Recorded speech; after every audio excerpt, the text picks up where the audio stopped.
Welcome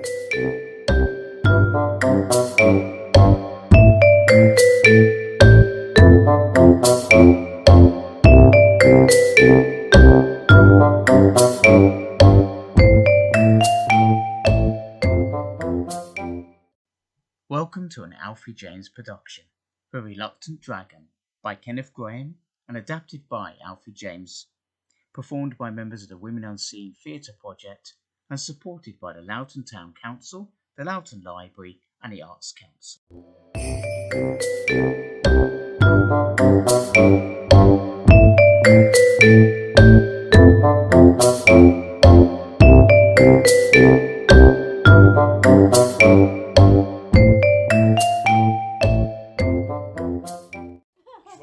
Dragon in the sky, look how high up it can fly, and if instead it should fly down, it will surely burn through a whole town. Oh, dragon, his twisting spiky tail could hit his target without fail. His bulging eyes are blazing red, while smoke is puffing from his head. Dragon, fire breathing in the night, what a frightful and terrible sight, with wings so strong and silent, it makes one dangerous tyrant. Dragon, cruel and nasty beast, snarls and grinds fearful teeth. If you should hear its high-pitched cry, be sure to say your last goodbye! Men, women, children, and everyone in between, gather round and come in closer, for I have a story to tell of dragons, sword fights, caves, and brave knights. You may have heard of the story of St. George and the dragon, but I bet you haven't heard the true version of how St. George came to meet the dragon for real. For this story is about a small boy who comes to meet a fire-breathing dragon, but not all is what it seems. This is a rather different tale, so get yourself comfy, pull up a seat or a space on the carpet and put on your listening ears, for this is the story of the reluctant dragon. Long ago, in a cottage between an English village and the edge of darkness, a farmer and his wife lived with their young son. The little boy, when he wasn't helping his father, spent his time sitting reading books, for he loved to read. His favourite books were fairy tales, especially when they had dragons and magical beasts in them. So what's today's story about then? It's about a sword in a stone which all the brave knights are trying to pull out, but they can't because they're not the true king. Well, that sounds exciting. Have you done all of your chores? Your father will be home soon. Yes, Mother. The boy's parents treated their son like an equal, for where they were very knowledgeable about working the land, they weren't good at reading and writing, whereas the boy was. So they would all help each other out. But his mother would often worry about the boy not having many friends. I'm okay, Mother. You don't have to worry about me. I have plenty of friends. I have brave knights and wizards and beasts that can fly. But they're not real. But they're still better than the other children my age in the village. They just want to chase each other all day and get into fights. Just at that moment, his father flew open the door in such a panic, almost blowing out the fire. I just saw him. He was sticking his tail out of the cave above the downs. Now you just stop there. You almost blew out the fire with all your commotion, and you're bringing mud on my clean floor. What is it, Father? What did you see? Why, him, I'm telling you. He was as big as 4 cart horses, and he was covered in shiny scales. And when he breathed, there was a flicker in his nostrils, and he had claws, great big claws, and a tail, all for certain. It's all right, Father. Don't you worry. It's only a dragon. Only a dragon? What do you know about it? Well, you know about sheep and weather and things, and I know about dragons. I've read about them in my books. He's right, you know. First thing in the morning, I'll go up and have a talk with him. I'm not so sure about that. I don't think that sounds like a good idea to me. Your father's right. I don't want my boy getting roasted alive by no fire-breathing dragon. I'll be okay, I promise. I know exactly what to say to him. A dragon indeed, for between you and me, the boy didn't quite believe that it was a dragon which his father had actually seen. He knew that his father often had a wild imagination, which wasn't a bad thing because that's where he got his imagination from too. That very next day he went up to see if he could find the dragon. The next morning, true to his word, the boy marched through the fields and up the chalky track that led to the summit of the downs. And there, sure enough, he found the dragon. He was stretched out lazily by the entrance to the cave. He was just like his books had described. He has a big, strong, green, scaly body and a long tail which twisted and turned with a pointy end to it. His wings were closed, but he was sure that when they opened, they were huge and powerful. He could not help but to notice that the dragon was purring loudly like a cat when it was content and happy. We live and we learn. None of my books ever told me that dragons purred. Hello there, dragon. Now, don't you hit me and don't bung stones and don't squirt water or anything. I won't have it, I tell you. I'm not going to hit you. And don't, for goodness sake, keep on saying don't. I hear it so often and it's boring and it makes me tired. Me too, me too. I'm always getting people throw stones at me and trying to hurt me. It's most unpleasant and quite frightening at times. You're scared of them, but you're a dragon. And should that make a difference? Dragons aren't supposed to be scared of anything.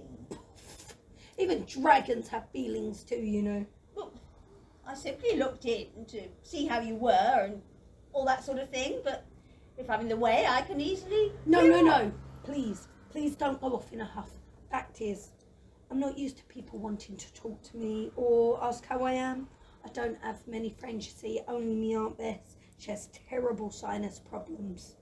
And whenever she coughs or sneezes, she burns everything down in her path. It gets terribly embarrassing. Are you planning on staying here long? I'm not sure. It's a nice enough place.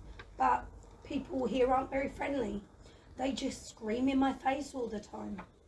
One must reflect and consider carefully before one settles down.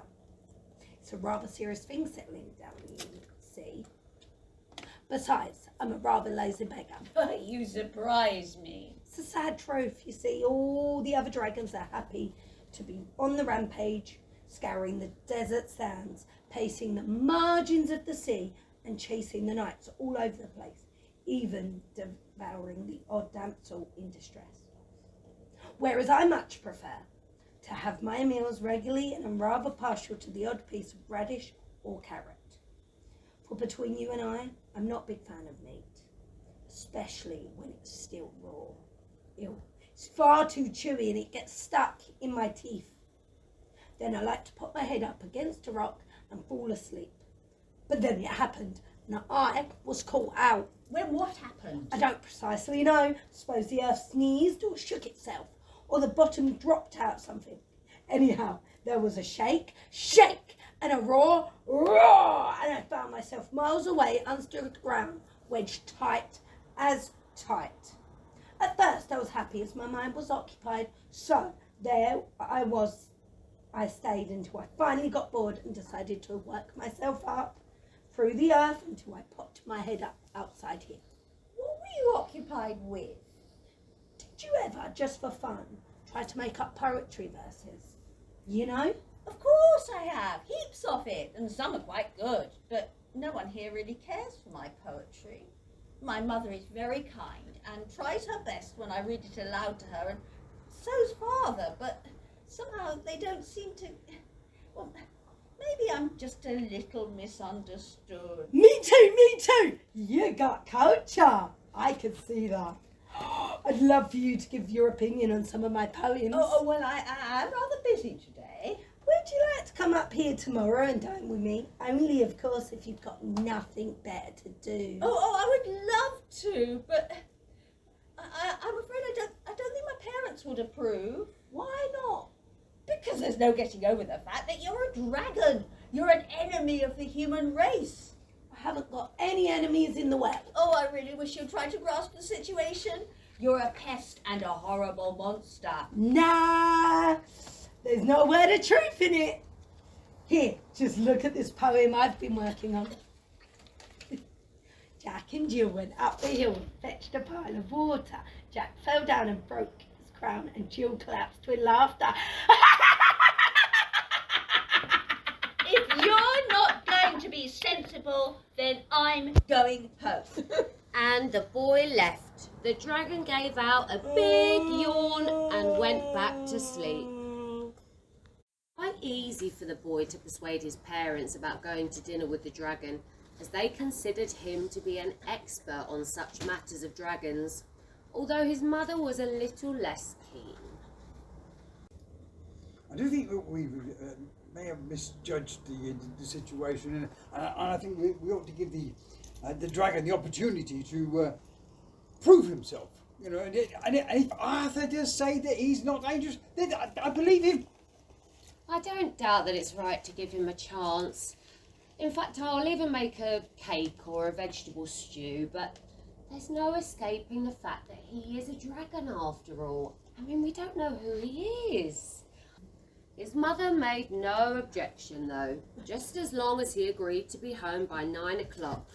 And many pleasant nights they spent sitting by the cave reciting poems and laughing and giggling.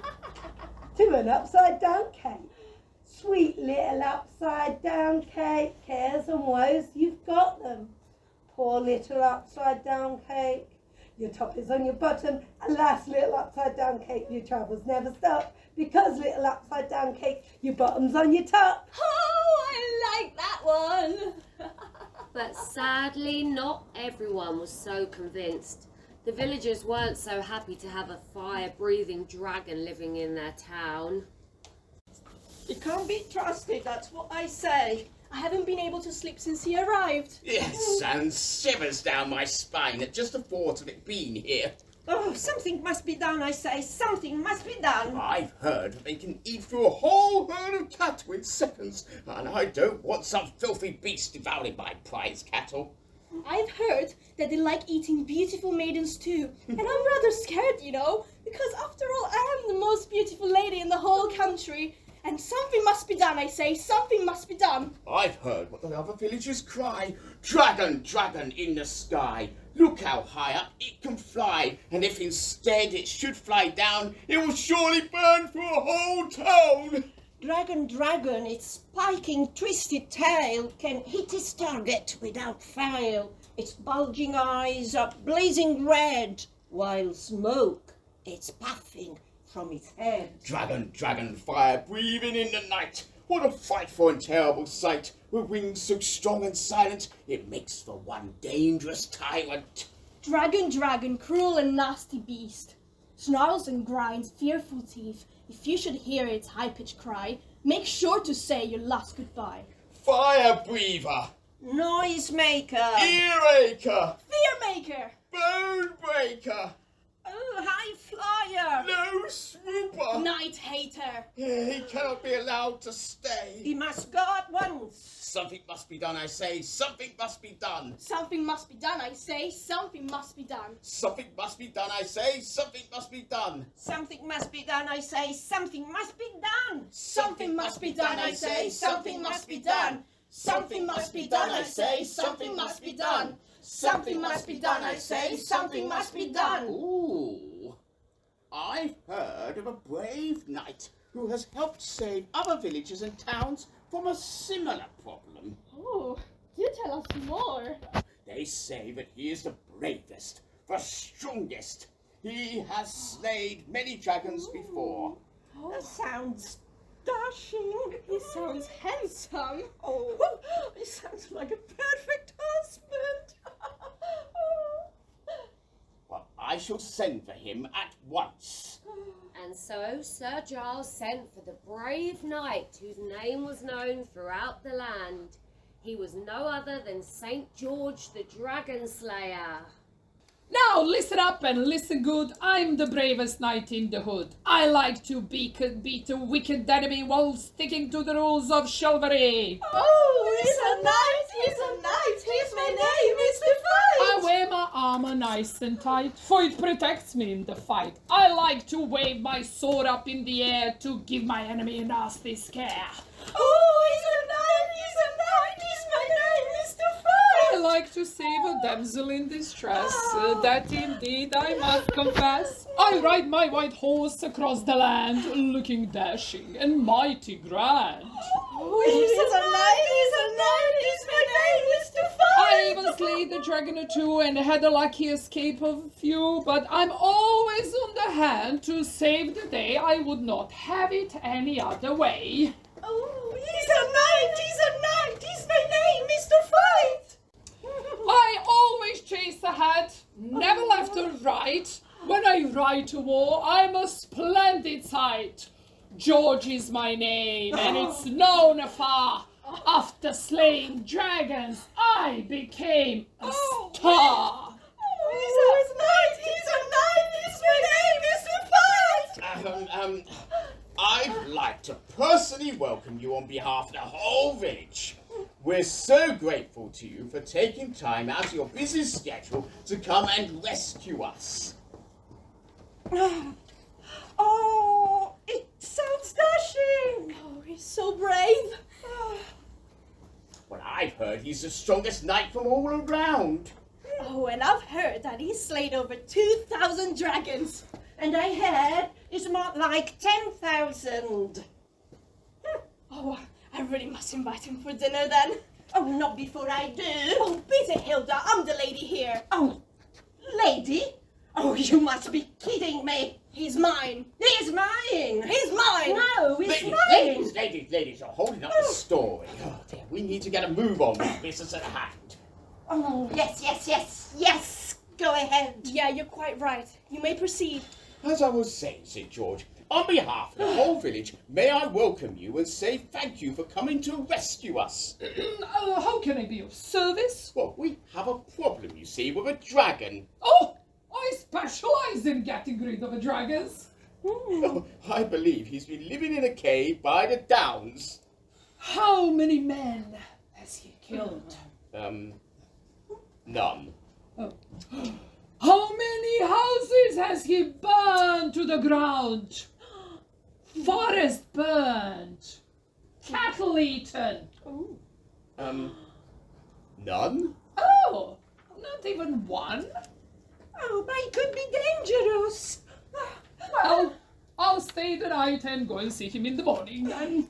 St. George was not completely convinced, but he was a brave knight and true to his word.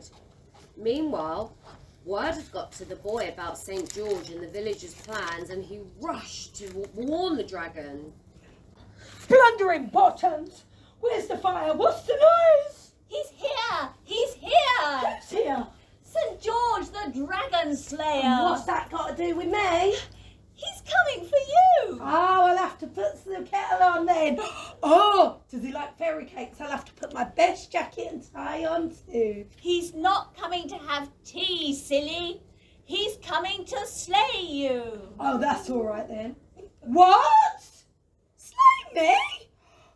But why, heaven, why? Because you're a dragon, silly. And he's a dragon slayer. That's what he does, and you're the next on his list.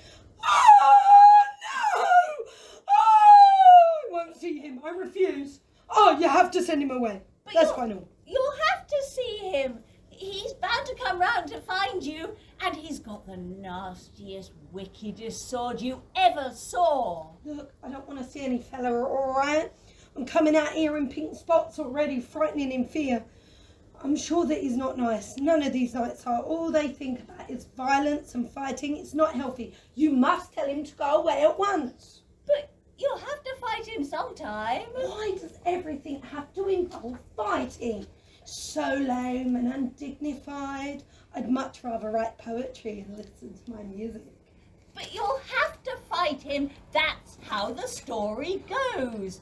He's St. George and you're the dragon. Well, that's easy. I'll no longer be known as the dragon then. I'll be a teapot. Oh, yes, that's it. I'll be a teapot or an owl, or a beaver or a quiet mole. Tell him I'm not a dragon.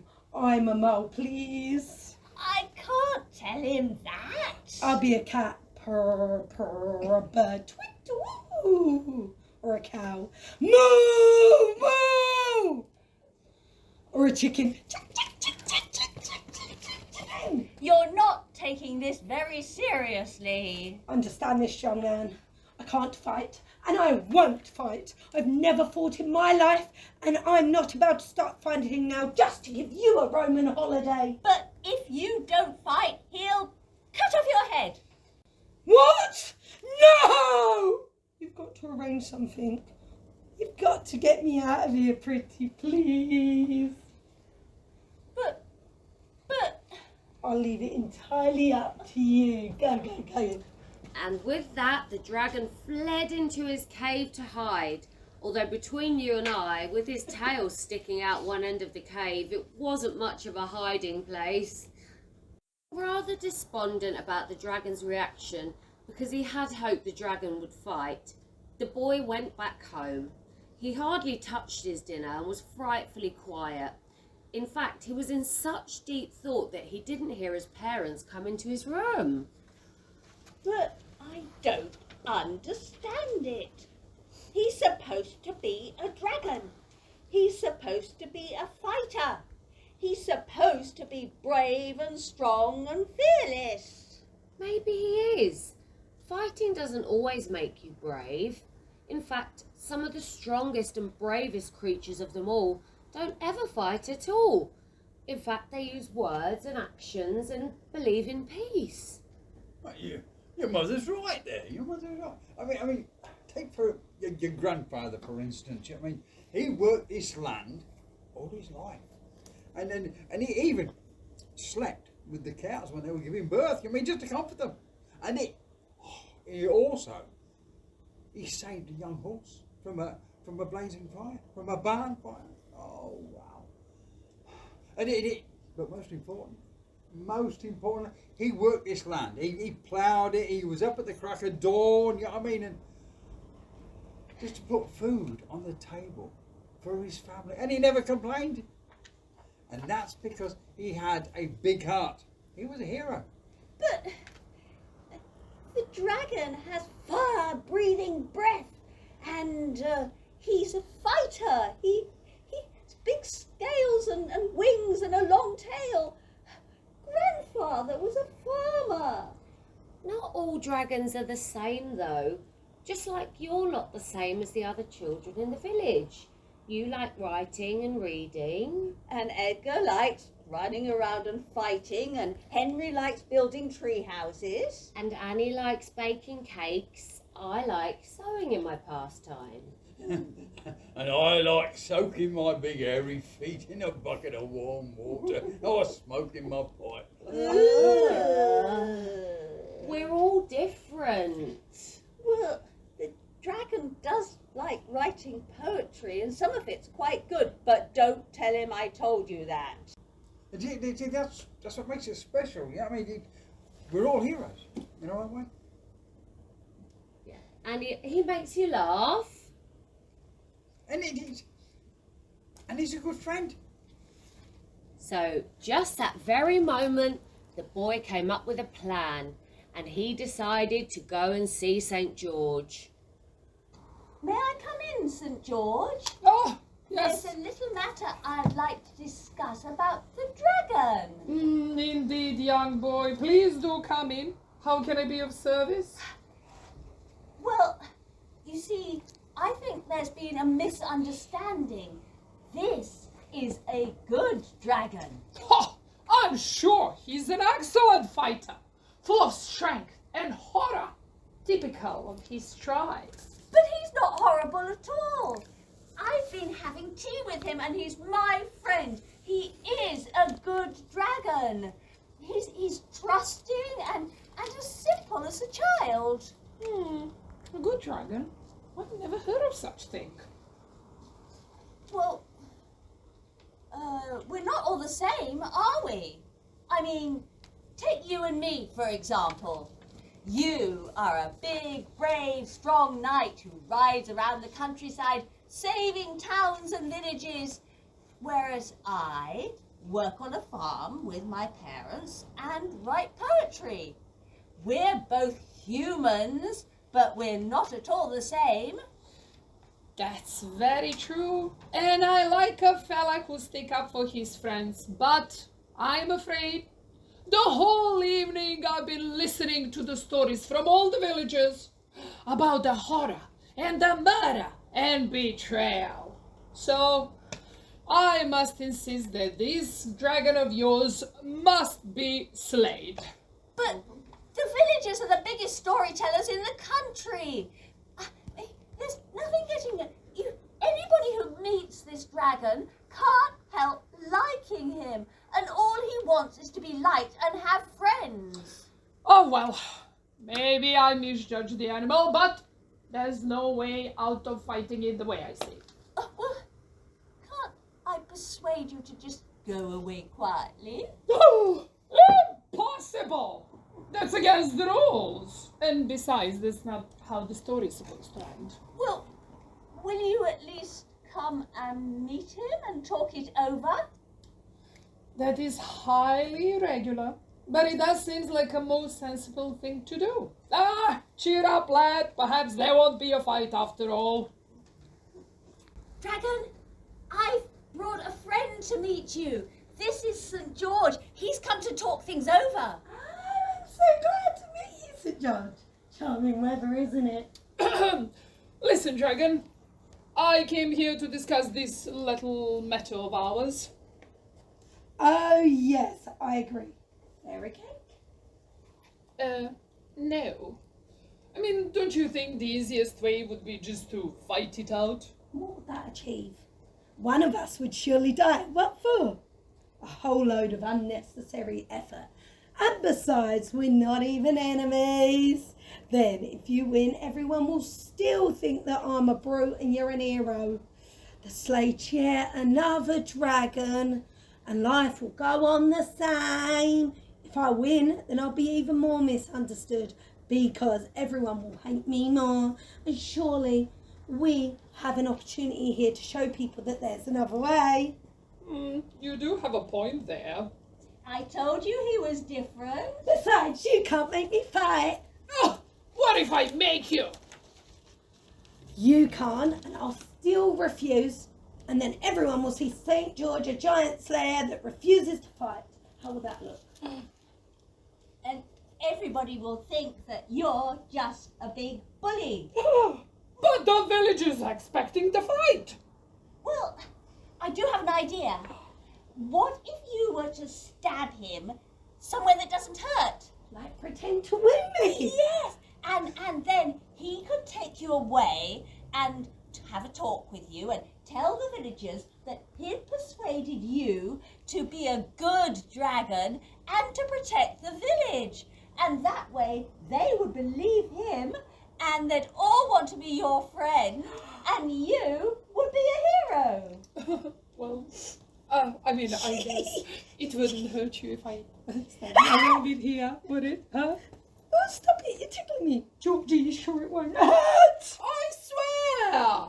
Well, I suppose I have to trust somebody as we go through life, and this plan does seem like a good one. But you... But you will need to do your best and be really scary and breathe lots of fire.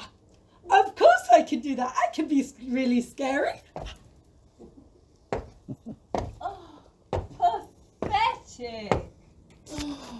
Is that the best you can do? Don't knock it. Don't worry, I'll practice before tomorrow. Now, if you don't mind, I'd like to get some beauty sleep before bed.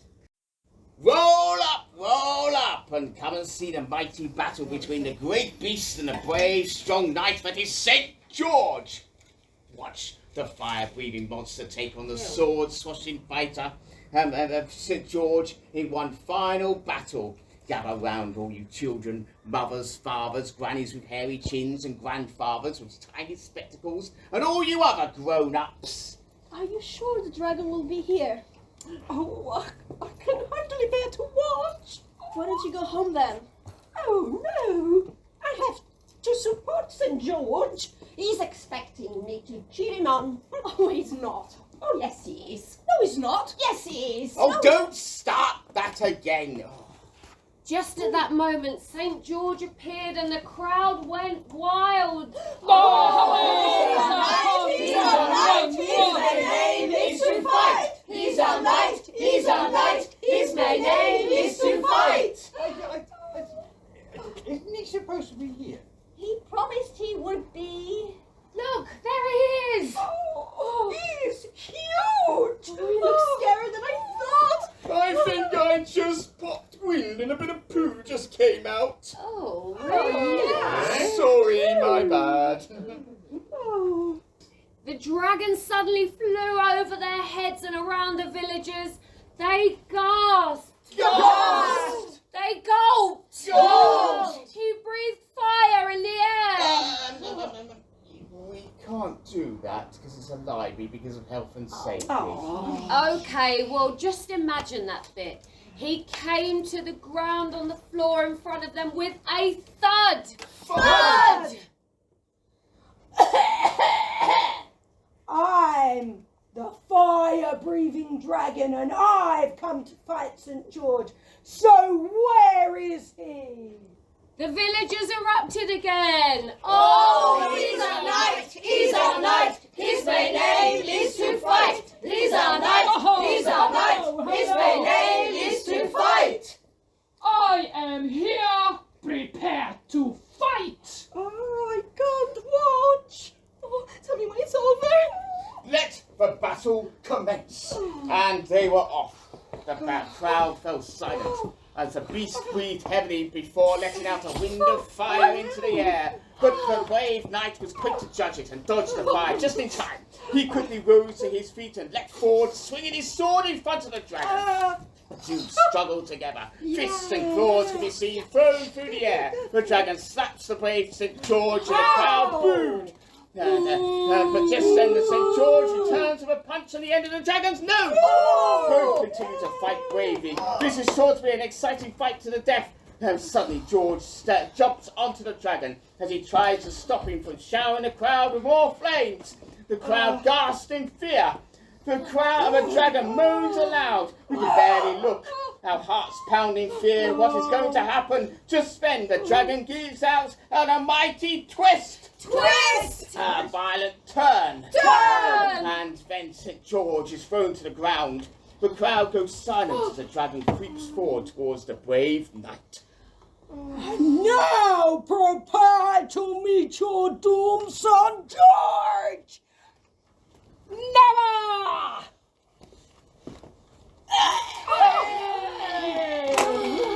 I'm hit. I'm wounded. I'm hurt. Ouch! Ouch! Ouch! And the dragon dropped to the floor. I'm slain! St. George has done it! He's our knight, his main name is to fight. He's our knight, his main name is to fight. The dragon was quickly tied up, put on a cart and ridden away. The villagers all breathed a sigh of relief. Oh, we're saved. But we all know that this version of the story doesn't end here, because remember, this was just the plan. Once outside of the village, the dragon was released again unharmed. St. George returned to the village and declared that he had spoken to and persuaded the dragon that he should change his ways and become a good dragon. And that, with the villagers' permission, should return to protect and look after the village from now on. He also told them they shouldn't be so fond of fighting because next time they might have to do it for themselves. What a rather splendid idea. In fact, the idea went down better than expected when the villagers realised that having a dragon had many benefits. Oh yes, it does make such lovely fairy cakes. He just flew over and fixed my roof on my tower, and his fire comes in handy as he lights the fires on the street lights. And he moves my heavy farm machinery. And he tells such wonderful tales and throws such wonderful banquets. Oh, and he does write such lovely poetry. But best of all, he's the bestest friend one could ever have.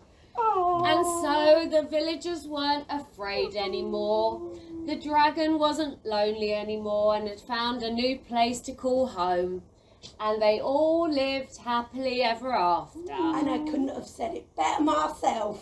Dragon, dragon in the sky, look how high up it can fly, and if instead it should fly down, it will surely burn through a whole town. Oh, dragon, dragon, his twisting spiky tail could hit his target without fail. His bulging eyes are blazing red, while smoke is puffing from his head. Dragon, dragon, fire breathing in the night, what a frightful and terrible sight, with wings so strong and silent, it makes one dangerous tyrant. Dragon, dragon, cruel and nasty beast, snarls and grinds fearful teeth. If you should hear its high-pitched cry, Be sure to say your last goodbye.